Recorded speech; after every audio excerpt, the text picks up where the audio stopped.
glad you chose that. Thank you. We dedicate that, I believe, to all the mothers that are no longer with us. I can feel all that motherhood in that realm. My mother's there now. Somebody's praying for me. Yeah, thank you. I almost want to just say we can go home. That I feel full. So, I know that our church, Mary covered for Charlie and I last week because my first grandchild was born, little Corey, and I thought, I have to promise this center that I know it's the Center for Spiritual Living, not Corey's spiritual stories. But he's so darn cute. So darn cute. Hasn't done anything but cry and nurse, and poop and pee, but it doesn't matter. So it doesn't matter. He's just so dang cute. So again, I want to publicly thank Mary for being there, and so many of you. I wasn't able to be at the Holistic Fair, and so many people just stepped in and said, I will do that, I will cover that, go. And that's what community is. We are here for one another, so I deeply thank you. And what comes across me often when I'm preparing for messages is, what do we want to hear? What do we really want to hear? I know some of the things that stir my curiosity and the spiritual journey, and then I think, oh, I'm going to go share that. And then sometimes I wonder if people are going, huh? Because I get all my analogies mixed up, and, I don't care. But there's a passion in me, an earnest desire, an earnest Holmes in me, but this earnesty to really feel that I'm moving on this path, that I've really engaged with the spiritual journey. And so I ran across this cute little story from Father Theophane. He says, there's a monk there that will give you advice, but through that advice only comes through a question. I was told his questions could be very helpful, so I sought him out. I'm a parish priest, and I said, I'm here on retreat. Could you give me a question? Ah, yes, he answered. My question is, what do they need? I came away disappointed. I spent a few hours with the question, writing out answers, but finally I went back to him.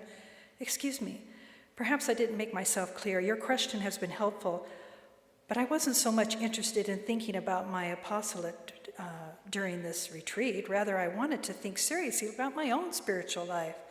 Could you give me a question for my own spiritual life? Oh, I see. Then the question is, what do they really need?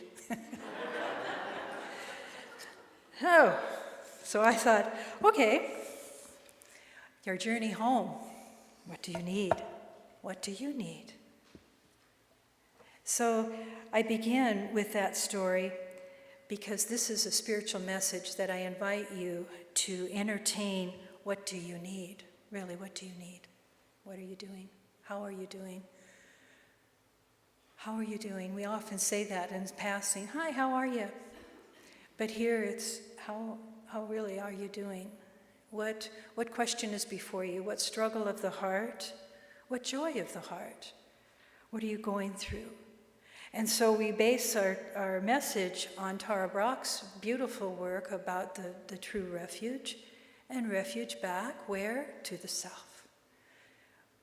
Wayne Dyer, the whole first part of the year, we focused on the soul, the sacred soul, this being, this truth that dwells within each one of us.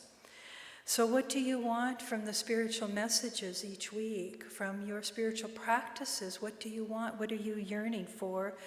Keep asking yourself, what do I need? And just listen inwardly. Allow yourself to ask, what am I feeling here? What am I feeling now? And recognize what you're feeling. Is it fear? Is it anger? Is it grief? She reminds us, Tara does, of the term dukkha. And that is a Buddhist thought on the suffering in life. It just is, right? And when we move into moments and experience the moments of our suffering, when we allow ourselves to know that, oh, this is my dukkha, this is my experience where I am right now, it is through realizing that in the center of all of it is a loving presence of our very essence. She said, through being that presence, we discover true freedom.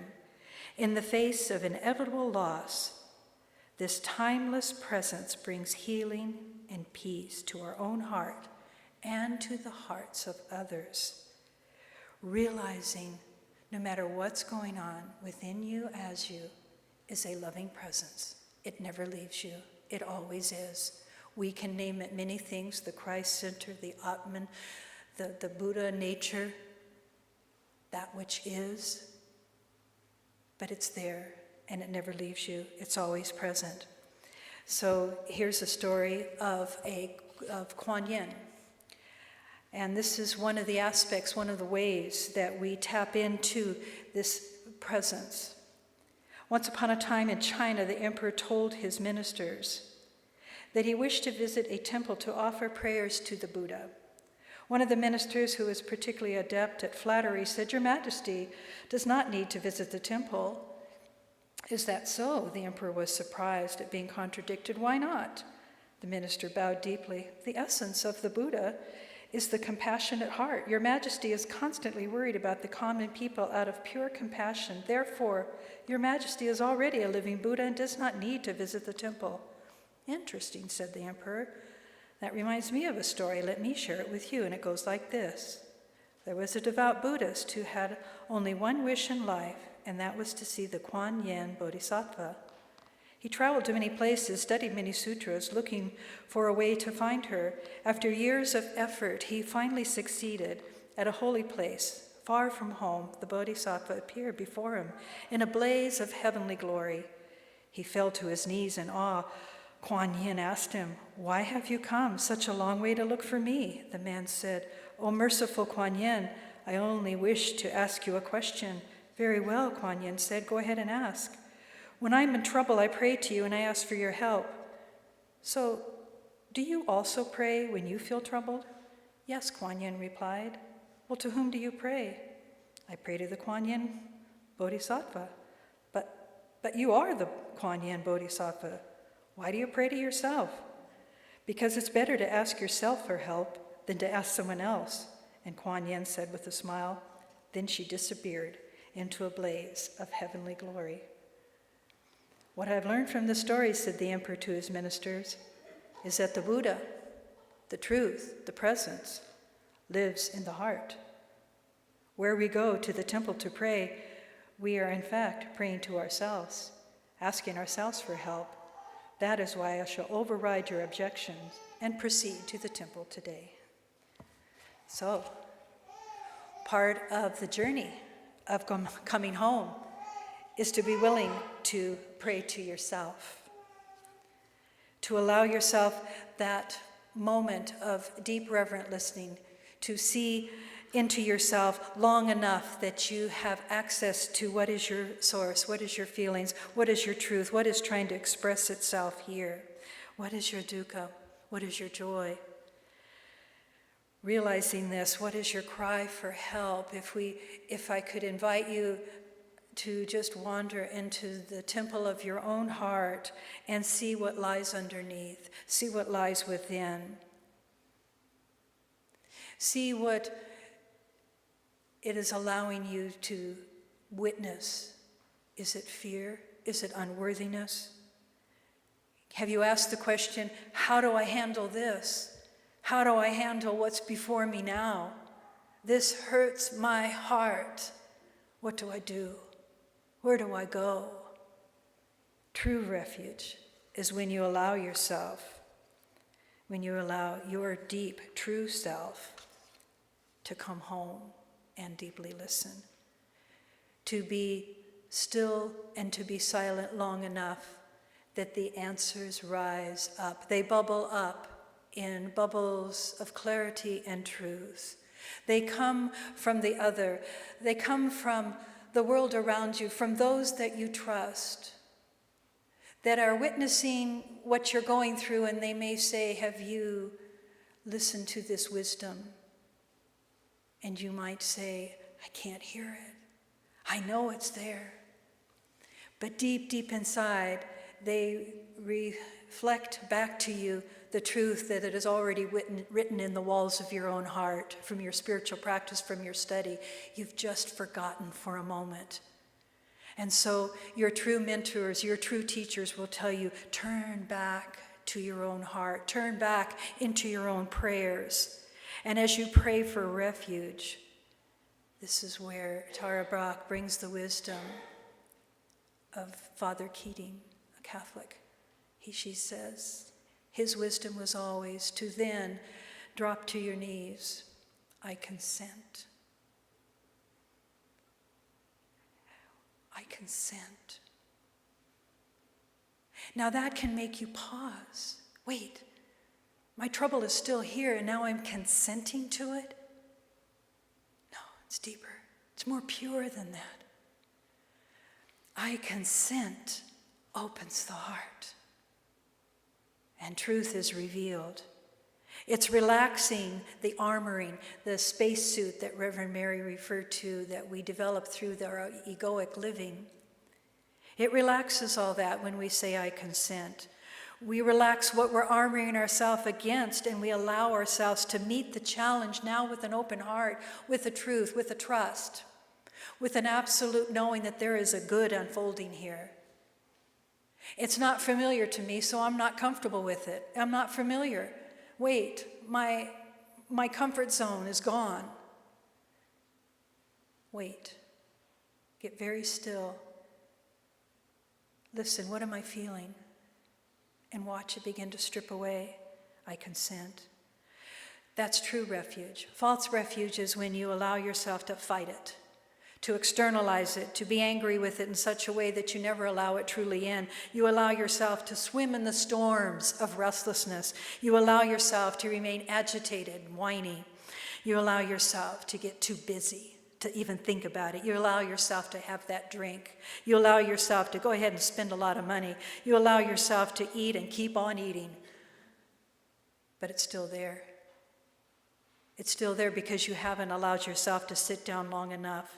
You've just allowed it, all of the external false refuge, to feed that self-doubt. And it's bigger then. And then your prayer becomes as the prayer to the Kuan Yin, the Bodhisattva, the deity of true compassion.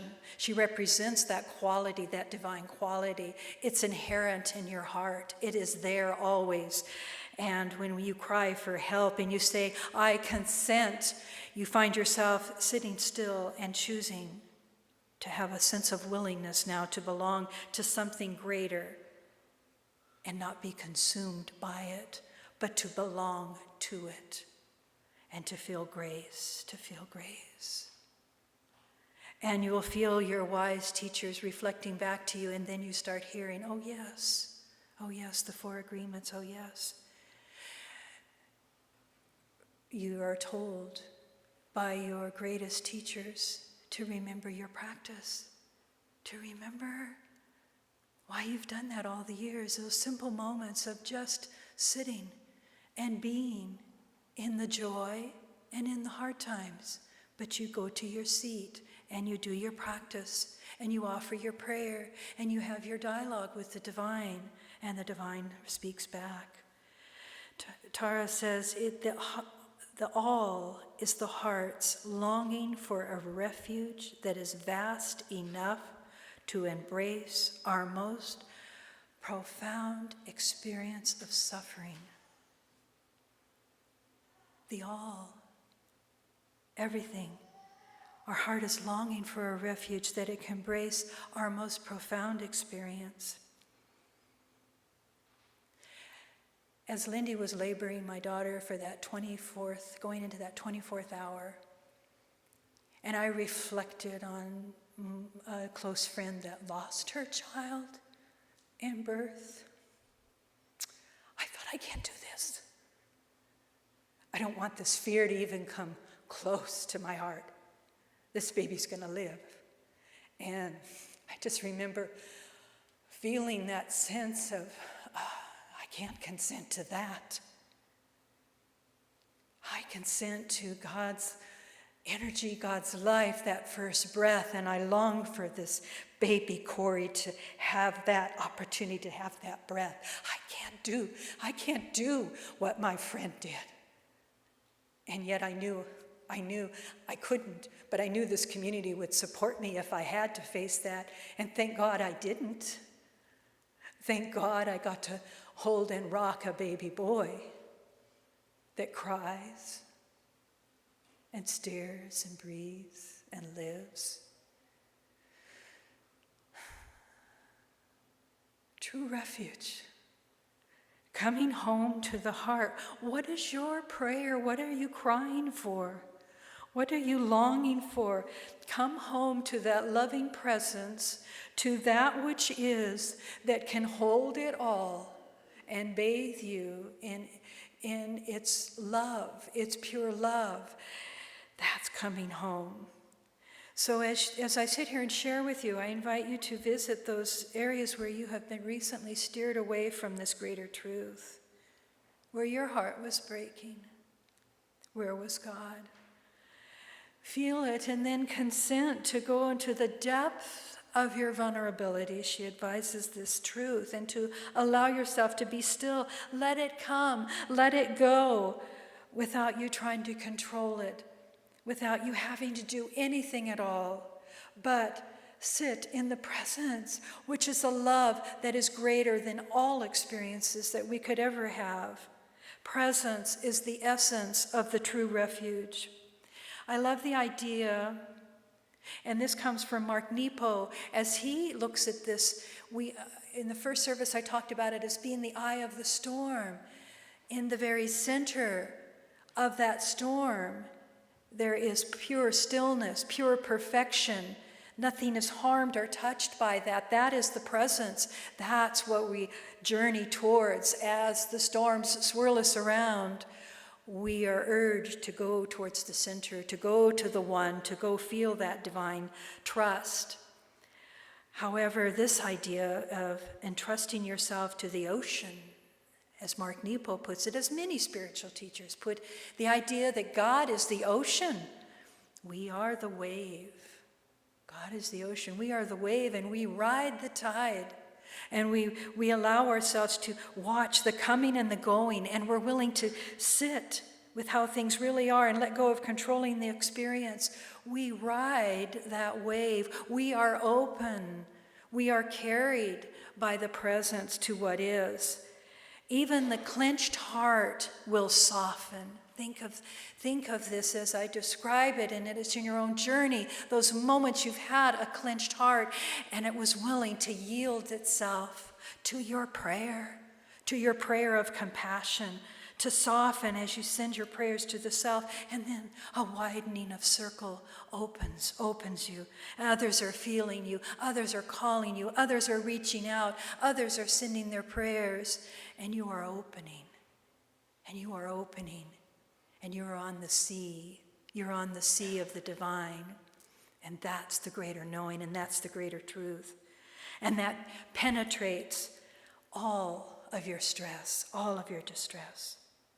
So you're noticing in that drifting, what's coming, what's going. I'm going to rest in the ocean of wholeness. My God is a God of wholeness. My God. Your God, our divine knowing, as we choose to name it, becomes that quality of truth that calls us home. What is it for you? Sense it and feel yourself awaken to a new idea, a state of tranquility, yes. But something more, that Buddha nature, that divine nature, that again, that Atman, that calling, that truth, that love, calling, the tenderness is rising and you're feeling it. This is your experience. This is what is meant for you. This is what it means to be awake. And as you're aware of what's happening, choose to know that this is the quality of awareness. This is the presence. This is awareness. This is God. Oh, I shut down for a moment. But now as I allow the space of awareness to stretch my heart, I see life is taking place. Maybe I don't need to approve of everything, but I can consent and I can allow an experience to unfold with grace, with truth. Because I recognize that we are all, each one of us, are shaped by every experience we had. Some of them are real doozies, but we are shaped by them. And Mark Nepo reminds of this. He thinks of it as a riverbed. A riverbed, think about how that contains the flow of water. Emotions are so much like, feelings are so much like water. And you think of this rushing, flowing energy flowing down this conduit. And the banks cannot seize the water, he says, from passing through. And yet it is intimate. It is intimate with the water. The riverbanks soak in the water on all sides and become shaped beautifully by the water. And that's what we feel. We are the riverbed. We are allowing the waters of life to be the rivers flowing through us. The rush of the river that is shaping us. The life, the feelings, this opportunity. We can't avoid any of it. Just as the riverbed cannot avoid the water passing through. It is what the riverbed was made for. It is what we are made for. We can do this. We can hold one another and we can hold ourselves. We can be real and we can bear witness. We can be like the flag in the wind blowing. I think that's such a beautiful idea. We can be like the sponge that absorbs all that there is. We can let it move through us. And knowing it's going to rearrange us, but it's impermanent. Don't worry, this too shall pass. Where do you want to grow? Breathe with that idea. Where do I want to grow? And as I shared earlier, Dr. Ken Gordon, I think, is such a wise teacher. And he says, ask yourself why something can't happen and you will discover the mental equivalent of what is blocking you. And Ernest Holmes says this idea: we must look at a thing long enough until it has no power over us. How do we get there? By consenting long enough to say, I am willing. I consent. And I allow love to transform this. And one final teacher, as I sought this over the couple of weeks as I was going through my own journey here, I come across Ram Dass, who really speaks to me in so many ways in his journey. And he was with his teacher, the Maharaji, and he was instructed, Ram Dass, love everybody. And I said, I can't. This is Ram Dass speaking. That was my ego talking. He said, love everybody. He wasn't listening to my ego. In that moment, I saw my dying ego and who I was to become. I looked between him and me and had the vision of a coffin and my old self in that coffin. I knew I had to give it up. He wasn't going to honor my ego any longer. So, as you keep giving up the habits that hold you back from loving, the ego's fear of letting go dissolves in love. From the ego's vantage point, you surrender into love. From the soul's vantage point, you are coming home. Why wouldn't we want to come home? The boundaries of separation are fading, and the two are becoming one. And as you begin to enter into oneness and to become love, instead of perceiving your ego, you're perceiving from your soul. You're shifting your identification from ego to soul. You don't kill your ego. You kill your identification with the ego. And as you dissolve into love, your ego fades. You're not thinking about loving. You're just love, radiating like the sun. That last step, he reminds us, requires grace. I'm going to invite Judy up as we take a small journey to bear witness as we sit and we assume the posture, the dignity that only the divine is worthy of, as we straighten up into that deep knowing and we take our deep breaths and we allow the stirring of life and awareness to flood through us. We close our eyes and we begin to feel and we listen. We listen to the music and we feel it leading us inward to the heart. We are sitting here opening to the space around us. Yes, we are. The space around us, the space within us, spaciousness, opening. This is a divine moment. We have arrived here to celebrate Mother, but to celebrate love, to celebrate truth, to invite tranquility and that sweet spirit nature to open more fully into our experience. We allow this life force to freely flow and to awaken this inner presence. And in the words of the beautiful Kuan Yin, this prayer, this journey, I invite you to place one hand over your heart and feel the beating of your own heart. This is a connection to the Divine Mother, to the Divine Father. It took those two to make the one, to make you, and you were born in this love, and this heart is beating in you. In this beautiful prayer, I call upon the wild grace. I call upon the intervention and the truth of all the beloved teachers. And naming Kuan Yin now, I invite that consciousness of the compassionate heart to awaken in me, and I open my wild divine heart to the beautiful grace. I receive. What do I receive? I am awakening to a divine presence. It is unconditional, and I am trusting that whatever happens from this moment forward is an outcome unfolding for my highest good, for your highest good, for the highest good of our planet, for the highest good of our universe. It is unfolding. May we each have the courage to honor our aliveness beyond our need for familiarity. May we have enough love within us to treasure this life, to wish for liberation for ourselves and all beings. May we all be free. May we all be well. May we all become more of our true, wild, divine selves, thriving in the wild freedom and the grace of life itself. Through the compassion, through our own free will, we let it be. This prayer invokes the sacred mantra Om Mani Padme Hum, Om Mani Padme Hum, Om Mani Padme Hum, Om Mani Padme Hum.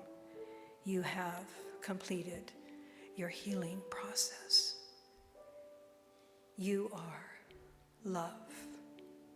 You have come home. Welcome yourself. Embrace yourself. Love yourself. And so